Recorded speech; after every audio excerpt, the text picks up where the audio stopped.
नमस्कार दोस्तों, story audio book Mumbai channel में आपका स्वागत है। अगर आपको ये कहानी पसंद आती है तो चैनल को सब्सक्राइब करें। तो चलिए शुरू करते हैं। अब तक आप लोगों ने सुना कि ज्ञान को पता चला कि उसकी अनाया दी ही उसकी असली बहन है, तो खुश हो गया और अनाया को गले लगा लेता है। अनाया उसे शांत करवाते हुए बोली, ज्ञान शांत हो जाओ, अभी यहाँ पर हमें और भी मामला देखना है। ये सुनकर ज्ञान एक साइड आवाज में बोला, बिल्कुल सिस्टम, इन लोगों को छोड़ना मत। इन लोगों की हिम्मत कैसे हुई हमें धमकाने की। इतना बोलकर वह एक चेक खींचकर उसके पास ही बैठ गया, जैसे वह अगर अनाया को छोड़ देगा तो अनाया उसके सामने से कहीं गायब हो जाएगी। आज उसकी खुशी का कोई ठिकाना नहीं था। वही उसकी बात सुनकर बाकी लोगों का भी ध्यान वापस दुल्हन की ओर चला गया। गिरीश बिजलानी को वापस फोन आया तो उसे पता चला कि उसके पास बस कुछ ही घंटे हैं। अगर कुछ घंटे में उसने अपनी कंपनी के लिए कुछ नहीं किया तो वह पूरी तरह से सड़क पर आ जाएगा। उसके पास भीख मांगने के अलावा कोई चारा नहीं रहेगा।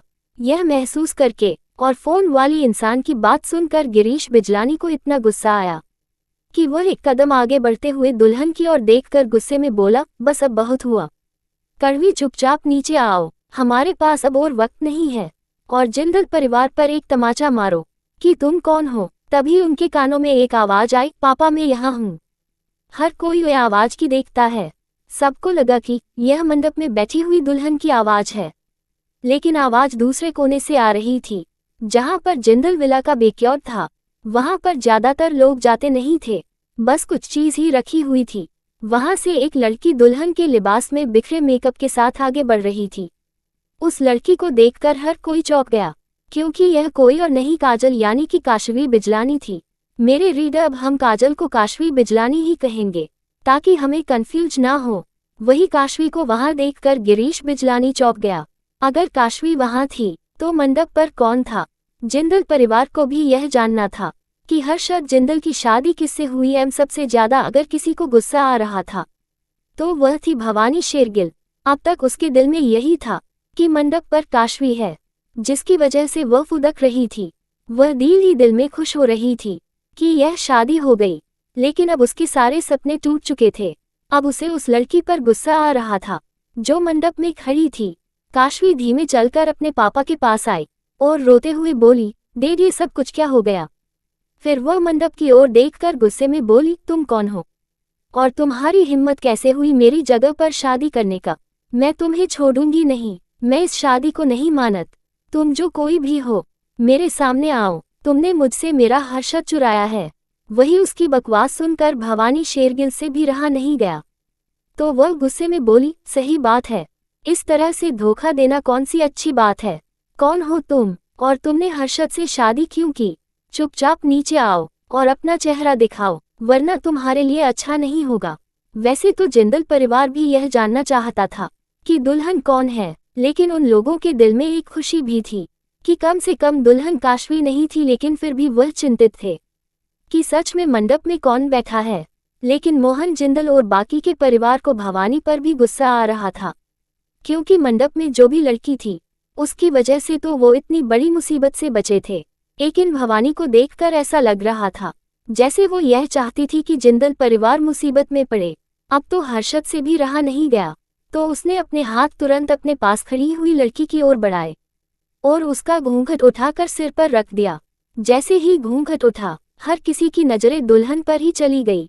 कुछ लोग दुल्हन को एडमायर कर रहे थे क्योंकि दुल्हन बहुत ज्यादा खूबसूरत लग रही थी, तो कुछ लोग आश्चर्य से दुल्हन को देख रहे थे, तो कुछ लोग कंफ्यूज थे कि सच में वह लड़की कौन है। जिसमें जिंदल परिवार की आंखें तो बड़ी हो गई थी, क्योंकि वह लोग उस चेहरे को पहचानते थे। यह कोई और नहीं अनाया या की असिस्टेंट रेशमा शर्मा थी। उसे वहां देखकर कुछ लोग ये सोच रहे थे कि वह लड़की कौन है, तो वही बिजलानी परिवार तो गुस्से से पागल हो रहा था। वही सबसे ज्यादा अगर किसी को गुस्सा आ रहा था तो वह थी भवानी शेरगिल। उसने गुस्से में अपने ही नाखून अपने हथेली में गड़ा दिए थे, जैसे अगर आज रेशमा उसके सामने अकेली होती तो वह उसका मर्डर अपने हाथों से कर देती है। वही रेशमा तो अभी भी अपना सर झुकाकर खड़ी थी, जैसे उसे अंदर से डर लग रहा हो, और यह सच भी था। वही भीड़ में से एक चुगलखोर आंटी आगे आते हुए बोली, ये लीजिए, ये तो दुल्हन बदल गई। अब ये कौन से खानदान की बेटी है जिसने जिंदल परिवार की बहू की जगह छीन ली। इतना बोलकर वो हंसने लगी, जैसे वह जिंदल परिवार का मजाक उड़ा रही हो कि तुम लोगों को तो अपनी ही बहू के बारे में कुछ नहीं पता। तभी काशवी बिजलानी, जिसने बहुत मेहनत से जिंदल परिवार में शादी करने के सपने देखे थे, वह गुस्से में आगे आई और जानवी को मारने के लिए अपना हाथ उठाया और गुस्से में चिल्लाकर बोली, तुम घटिया लड़की, तुम्हारी हिम्मत कैसे हुई मेरी जगह लेने की और मुझे पीछे कमरे में बंद करने की। मैं तुम्हें छोड़ूंगी नहीं, तुम्हें आज मैं सबक सिखाकर रहूंगी। हर्षद से शादी मेरी होने वाली थी, तुम्हारी नहीं। तुम्हारी हिम्मत कैसे हुई मेरी जगह लेने की, दो कौड़ी की लड़की। इतना बोलकर वह अभी उसे थप्पड़ मारती उससे पहले ही रेशमा उसका हाथ पकड़ लेती है और उसे 2 कदम पीछे हटा देती है। वैसे भी रेशमा कोई मामूली लड़की नहीं थी, वह अनाया की पर्सनल सेक्रेटरी के साथ साथ उसकी सेफ्टी भी इंश्योर करती थी। तो भला काशवी बिजलानी जैसे घमंडी लड़की, जिसे आज तक खुद का काम भी नहीं किया था, वह उसे कैसे टक्कर दे सकती थी। इसीलिए वह तुरंत नीचे गिर गई। वही बिजलानी परिवार भी गुस्से से पागल हो रहा था। तो गिरीश बिजलानी ने भी आगे आते हुए दांत पीसकर कहा, यह नहीं हो सकता, यहाँ मेरी बेटी को होना चाहिए। तुम लोगों ने हमारे साथ धोखा किया है, मैं तुम लोगों को छोड़ूंगी नहीं। तभी वहां ज्ञान जिंदल की गुस्सेल आवाज आई, जब तुम हमें धोखा दे रहे थे तब तो बहुत उछल रहे थे, अब जबकि मेरी प्यारी सी सिस्टर ने तुम्हें जमीन पर पटक दिया है तो तुम्हें अब इंसाफ चाहिए। कौन सा इंसाफ? एक गैंगस्टर होकर अपनी बेटी को अनाथ कहकर मेरी फैमिली को बेवकूफ बना रहे थे और जबरदस्ती मेरे भाई से शादी करवा रहे थे, तब तो तुम्हारा परिवार को मासूम नहीं था। ये सुनकर गिरीश बिजलानी को इतना गुस्सा आया कि वह आगे आया और ज्ञान का कॉलर पकड़ते हुए दांत पीसकर बोला, तुम 2 कौड़ी के पिद्दी लड़के, तुम्हारी इतनी औकात की तुम गिरीश बिजलानी को नीचा दिखाए। अभी तो तुम ढंग से बड़े भी नहीं हुए और मुझे धमका रहे हो। अभी वह इतना ही बोला था कि गिरीश बिजलानी की एक जोर की चीख निकल गई, क्योंकि अनाया ने गुस्से में एक नीडल गिरीश बिजलानी के हुए हाथ पर मार दी थी, जिस हाथ से उसने ज्ञान का कॉलर पकड़ा था, जिसकी वजह से गिरीश बिजलानी के नसों में इतना तेज दर्द उठा कि वह चीख पड़ा और अपना हाथ पकड़कर पीछे हट गया और जमीन पर गिर गया। वह अनाया के कदमों के पास ही गिरा था। अनाया उसकी नजदीक जाकर दांत पीसकर गुस्से में बोली, उसकी औकात का तो पता नहीं, लेकिन अगली बार अगर मेरे किसी भी भाई के ऊपर अपनी उंगली भी दिखाए तो मुझे तुम्हारी उंगली तोड़ने में एक वक्त नहीं लगेगा। उसके गिरेबान में हाथ डालने की बात तो बहुत दूर की है, और रही बात धोखे की, तो ये धोखा तो तुम कर रहे थे, मैंने तो बस तुम्हारे धोखे का जवाब दिया है। और अगर अभी भी वक्त है, जिंदा रहना चाहते हो तो चुपचाप यहाँ से निकल जाओ अपनी बेटी को उठाकर, वरना तुम्हारे लिए अच्छा नहीं होगा। क्या अनाया की धमकी काम करेगी? क्या आज बिजलानी परिवार से जिंदल परिवार का पीछा छूटेगा? और क्या मंडप में बैठी दुल्हन को जिंदल परिवार अपनाएगा? अब तक आप लोगों ने सुना कि किस तरह से अनाया गुस्से में गिरीश बिजलानी को धमकी देती है। ये सुनकर उसके बेटे से रहा नहीं गया, तो वह आगे आते हुए उंगली दिखाकर बोला, तुम घटिया लड़की, तुम्हारी औकात ही क्या है बिजलानी खानदान के सामने? बस एक मामूली सी लड़की हो जिसका कोई ठिकाना नहीं, और तुम्हारी हिम्मत कैसे हुई मेरे डैड से इस तरह से बात करने की? और हम यहाँ से कहीं नहीं जाने वाले, ये धोखा हुआ है। मेरी बहन की शादी होने वाली थी हर्षद जिंदल से, और उसे मेरी बहन से शादी करनी होगी। वही काशवी को भी हिम्मत मिल गई, वह गुस्से में दांत पीसकर बोली, हर्षद तुम मेरे हो। इतना बोलकर वह उसके हाथ को हिलाने लगी, जैसे कह रही हो कि अगर तुमने मुझसे शादी नहीं की तो मैं तुम्हें ऐसे ही पकड़ कर ले जाऊंगी। वहीं हर्षद को भी गुस्सा रहा था, उसने भी अपना हाथ झटका और दांत पीसकर बोला, कौन सी शादी? मैं तो तुमसे शादी ही नहीं करने वाला था। अगर मेरी दादी ने खुदकुशी करने की धमकी नहीं दी होती तो मैं आज तुम्हारे पास मंडप में बैठता ही नहीं। मुझे तो यह शादी पहले से मंजूर नहीं थी, पता नहीं क्यों मेरी दादी को तुम कुछ ज्यादा ही पसंद थी। फिर अपनी दादी की ओर देखकर दांत पीसकर बोला, वैसे दादी आपकी पसंद कुछ ज्यादा ही अजीब है। आपको नहीं लगता कि आप इंसान पर रखने में बहुत कमजोर है? इतना बोलकर वो भवानी शेरगिल की ओर एक नजर डालता है, जैसे कहना चाहता हो कि भवानी भी कोई अच्छी इंसान नहीं है। भवानी शेरगिल को भी यह समझ आ गया था, इसलिए उसको और ज्यादा गुस्सा आने लगा। वही काशवी के भाई को इस तरह से धमकी देता देख पीछे खड़े हुए हर्षवर्धन का गुस्सा आपे से बाहर हो गया। उसे पसंद नहीं था कि उसकी बीवी को धमकी दे जाए। उसे अपने फोन में कुछ किया थोड़ी ही देर में वहां पर कुछ पुलिस ऑफिसर आए और उसके साथ कुछ कोट पहने हुए वकील भी थे। वही पुलिस को वहां देखकर मेहमानों में और बातें बनने लगी। तभी मोहन जिंदल आगे आते हुए बोला, पुलिस ऑफिसर आप यहाँ पर क्या कोई बात हुई है? तो पुलिस ऑफिसर मोहन जिंदल को ग्रिट करते हुए बोला, सब कुछ ठीक है, हम तो बस यहाँ मिस्टर गिरीश को अरेस्ट करने के लिए आए हैं। उनके कंपनी में इनकम टैक्स की रेड पड़ी थी, तो उनके खिलाफ कई सारे धोखाधड़ी के केसेस हुए हैं और इनकम टैक्स ऑफिसर को भी कई सारा ब्लैक मनी मिला है। इसीलिए उन्हें की जांच करने के लिए उन्हें पुलिस स्टेशन आने की जरूरत है। वही उसकी बात सुनकर बिजलानी परिवार गुस्से में आ गया। पुलिस अभी गिरीश बिजलानी को हथकड़ी लगाने ही वाला था, उससे पहले ही उसका बेटा आ गया और उसे पुलिस ऑफिसर के शर्ट के कोलार को पकड़ते हुए दांत पीसकर बोला, तुम 2 कौड़ी के पुलिस ऑफिसर, तुम्हारी इतनी हिम्मत कि तुम मेरे पापा को अरेस्ट करी? तुम जानते नहीं हो हम कौन हैं और बिजलानी खानदान के ऊपर हाथ डालने का क्या अंजाम होगा, तुम वह सोच भी नहीं सकते। वही उसकी इस हरकत से पुलिस ऑफिसर को भी गुस्सा आया। वह उसे एक तमाचा मारते हुए दांत पीसकर बोला, बिगड़े हुए बाव की बिगड़ी हुई औलाद, आज मैं तुम्हें दिखाता हूँ कि पुलिस ऑफिसर पर हाथ डालने का क्या अंजाम होता है। इतना बोलकर वह अपने पीछे खड़े हुए दूसरे ऑफिसर से बोला, इसे भी अरेस्ट करो, मैं भी देखता हूँ मेरे गिरेबान में हाथ डालने की क्या कीमत चुकाएगा ये। इतना बोलकर पुलिस ऑफिसर दोनों को ही अरेस्ट करके चले जाते हैं। काशवी बिल्कुल बिखर चुकी थी अपने पापा का ये हाल देखकर। अब तक तो वह सिर्फ जिंदल परिवार की बहू बनना चाहती थी ताकि उसके परिवार को सपोर्ट मिले, और उसे भी हर्षद पसंद था क्योंकि हर्षद जिंदल की पर्सनैलिटी कुछ ज्यादा ही अच्छी थी और देश में उसका नाम भी था और उसे वह रुतबा और पोजीशन चाहिए थी। उसके साथ साथ उसे पैसे और पावर भी मिलने वाली थी, लेकिन अब तो उसके पिता और भाई दोनों ही अरेस्ट हो चुके थे। वह बौखलाई हुई आवाज में बोली, तुम लोगों से नहीं ले जा सकते, उन्हें छोड़ दो, उन्होंने कुछ नहीं किया। इतना बोलकर उनके पीछे भागने लगी। अब तो वह हर्षद को भी भूल चुकी थी कि उसकी शादी उससे होने वाली थी, लेकिन पुलिस ऑफिसर कुछ नहीं सुनते और उसे लेकर जाने लगते हैं। तभी वह जिंदल परिवार की ओर देखकर आंसू भरी आवाज में बोली, प्लीज मेरे भाई और पापा को बचा लो, उन्होंने कुछ नहीं किया। लेकिन जिंदल परिवार को तो बिजलानी परिवार पर इतना गुस्सा था कि वह कुछ नहीं बोलते।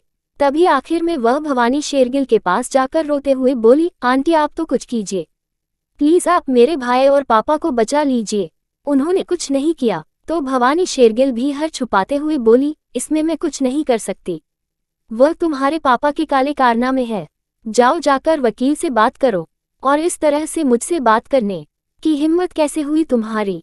दरअसल भवानी शेरगिल डर रही थी कहीं काशवी कुछ ऐसा ना बोल दे जिससे उसके भी रिश्ते जिंदल परिवार से बिगड़ जाए। काशवी भी चाहती थी कि अब उसको ही कुछ करना होगा, यहाँ पर कोई भी उसकी मदद नहीं करेगा, इसलिए वह भी अपने वकील को फोन करते हुए वहां से चली गई। उसके जाने के बाद हर्षद की चाची साक्षी जिंदल आगे आई और सभी गेस्ट की ओर हाथ कर बोली, माफ कीजिएगा, मानती हूँ कि आज अच्छा दिन था और हमारे बेटे की शादी हो भी गई है, लेकिन शादी में काफी तमाशा हुआ था, इसके लिए हम आपसे माफी मांगते हैं कि आपको ये सब कुछ देखना पड़ा। शादी यही संपन्न हुई, अब हम आपसे अनुरोध करेंगे कि आप लोग भी यहाँ से प्रस्थान कीजिए, हमें अपनी नई बहू का स्वागत भी करना है। गेस्ट समझ गए थे कि अब इनको आपसे मामले निपटाने का वक्त है। कुछ लोग तो चुगलखोर आंटी की तरह यहाँ पर बातें सुनने के लिए रहना चाहते थे, लेकिन वह लोग जिंदल परिवार के खिलाफ नहीं जा सकते थे, इसीलिए वह लोग वहां से ना चाहते हुए भी चले गए।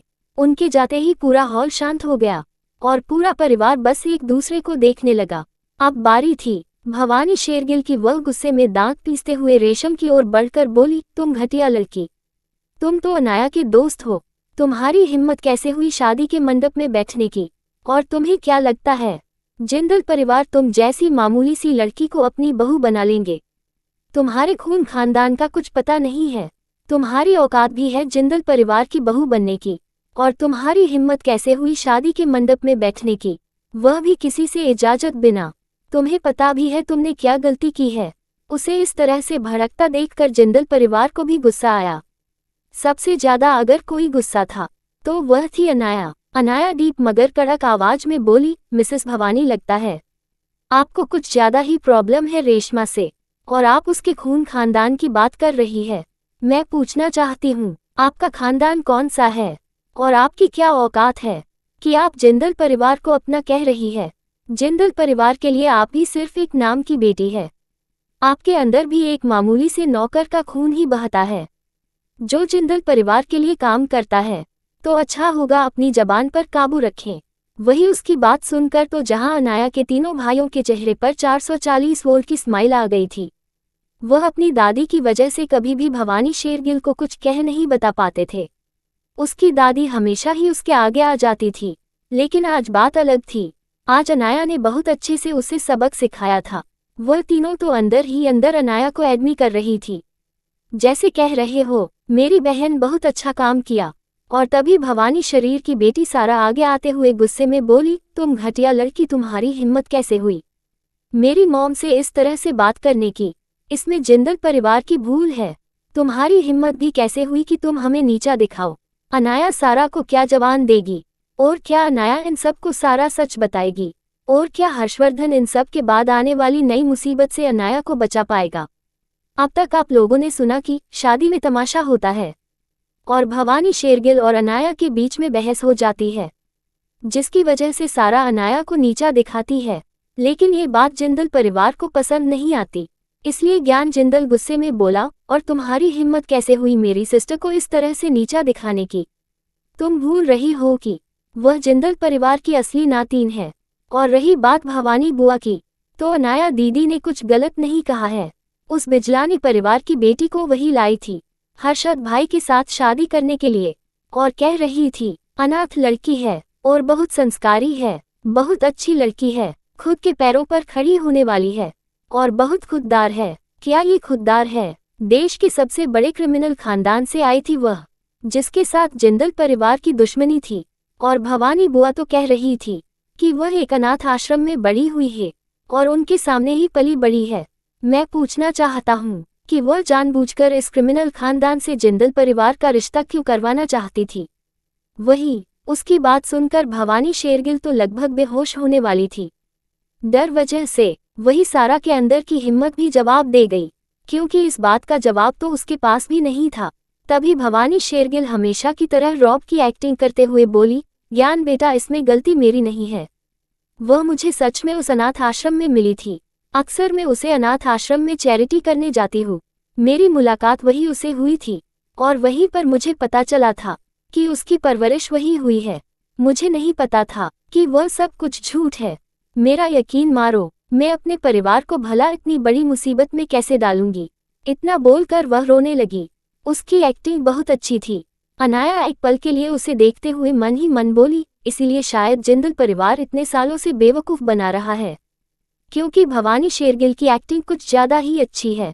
वही सारा भी रोते हुए बोली, मॉम सही कह रही है नानी माँ, ये सब कुछ बिजलानी परिवार की गलती है। भला मॉम जिंदल परिवार के लिए बुरा कैसे चाह सकती है? वो तो उन्हें बहुत प्यार करती है, आपको तो पता है। इतना बोलकर वह अपने बालों को झटका नहीं लगे और आंखें पलकाने लगी, जैसे इस दुनिया में सबसे ज्यादा मासूम वही हो। तभी सारा आगे बोली, नानी माँ कुछ भी कह लीजिए, लेकिन इस लड़की को इस तरह से मंडप में नहीं बैठना चाहिए था। इसने धोखे से हर्षद भाई से शादी कर ली। ये सुनकर अनाया की आंखें छोटी हो गई।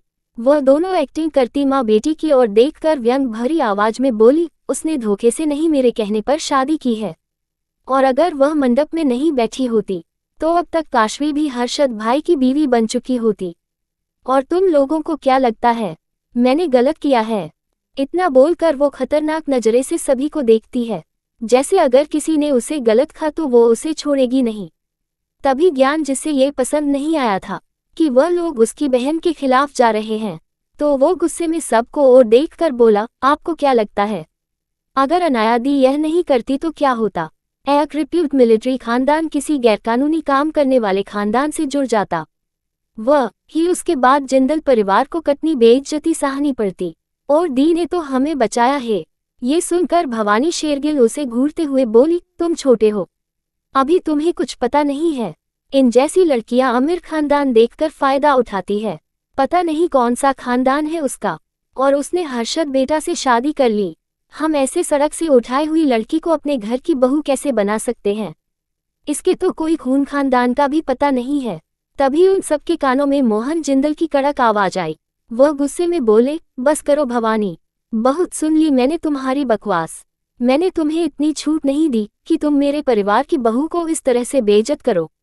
और अगर रेशमा बहू की कोई गलती नहीं है तो तुम जो रिश्ता लाई थी वह भी कोई खानदानी नहीं था। तब तो वह तुम्हें बहुत प्यारी और संस्कारी लगी थी। भले ही वह बिजलानी परिवार जैसे खानदान की लड़की थी, लेकिन तुमने फिर भी उसकी शादी हर्षद से करवाने की कोशिश की। और अब तुम्हें बिजलानी खानदान की परवाह हो रही है। साफ साफ बताओ, क्या तुम्हें पहले से पता था कि वह लड़की बिजलानी परिवार की बेटी है? वहीं ये सुनकर भवानी शेरगिल के तो होश ही उस गए। उसके चेहरे पर एक डर की लकीर थी, क्योंकि वह जानती थी मोहन जिंदल कितने क्रूर आदमी है। अगर सच्चाई बाहर आए तो क्या हो सकता है। वह डरते हुए बोली, नहीं ऐसा कुछ नहीं है। फिर हर्षद की दादी की ओर देखकर बोली, माँ इनको समझाए ना, मैंने कुछ नहीं किया है। वो सब बिजलानी परिवार ने किया था। वही यह कहते हुए उसकी आंखों में आंसू थे। सच्चे थे कि मगरमच्छ के थे, वो तो हम जानते ही हैं। वहीं हर बार की तरह उसके आंसू देखकर अरुणा जिंदल पिघल गई। वह अपने पति को देखकर बोली, सुनिए ना, भवानी बच्ची से गलती हुई है। उसे नहीं पता था कि काजल की असली पहचान क्या है, और अगर पता होती तो वह अपने एक परिवार की स्थिति बर्बाद थोड़ी करती है। आप कुछ ज्यादा ही सोच रहे हैं। लेकिन इस बार मोहन जिंदल चुप नहीं रहने वाले थे। वह गुस्से में बोले, बस बहुत हुआ, तुम्हारा हर बार का यही नाटक है। तुम्हें ये हमेशा बेचारी ही लगती है। अगर तुम जानती भी हो अनाया बिटिया ने वक्त पर दुल्हन नहीं बदली होती तो जिंदल परिवार के साथ क्या हो सकता था। मेरा पता तो कब से तुम्हें समझा रहा था कि वह लड़की सही नहीं है, मुझे उससे शादी नहीं करनी। लेकिन तुम थी जो अपनी बेटी के मुंह में अंधे हो चुकी थी। उसने तुम्हें जो कहा तुमने सच मान लिया और जबरदस्ती मेरे पोते की शादी करवा रही थी। ऊपर से हर्षद ने मना किया तो खुद की जान देने की धमकी दी। क्या तुम्हें जरा सा भी अंदाजा है कि तुम क्या कर रही थी? वही उनको इस तरह से गुस्से में बात करता हुआ देख और खुद पर चिल्लाता देख अरुणा जिंदल की आंखें नम हो गई। आज पहली बार ऐसा था कि मोहन जिंदल ने अरुणा जिंदल पर इतना गुस्सा किया था। वह उन्हें बहुत प्यार करते थे और हमेशा राजकुमारी की तरह रखते थे। उनकी हर गलती माफ करते थे, यहाँ तक कि कई बार तो उनकी वजह से कितना नुकसान भी हुआ और उनकी बेवकूफ़ों की वजह से उन्हें कितना कुछ झेलना महसूस करनी पड़ी। लेकिन फिर भी वह चुप रहते थे। उन्हें लगता था कि अरुणा जिंदल के अंदर अभी भी बचपन है, और जब से उन्होंने अपनी बच्ची को खोया था तब से तो वह कुछ ज़्यादा ही सेंसिटिव हो चुकी थी।